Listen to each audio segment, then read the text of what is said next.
Pomaganje pri ustajanju s poda pomoću pomagala. Našli ste korisnika kako leži na podu.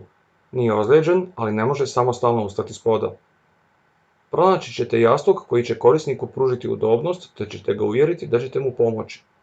Prilikom podizanja ga nećete vući za ruke. Naći ćete pomagalo za podizanje ili neko drugo pomagalo i staviti ga pored korisnika. Stavite sjedalo ispred korisnikovih savijenih nogu i uvjerite se da je u kontaktu s korisnikovom stražnicom. Zakopčajte. Pomozite korisniku prekrižiti ruke preko prsa, kako biste dobili mali prostor između lopatica i podloge. To će vam biti dovoljno prostora za postaviti naslon. Sastavite dijelove kako je prikazano, zeleno na jednu stranu, crveno na drugu.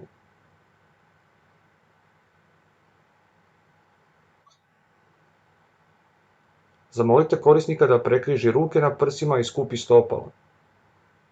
Tako ćete izbjeći rizik da ga pomagalo ne ozlijedi. Dajte potporu glavi korisnika ili ga zamolite da je samostalno podigne ako je u mogućnosti. Pomoću daljinskog upravljača pokrenite pomagalo prema sjedećoj poziciji. Korisnik može samostalno stajati pomoću hodalice.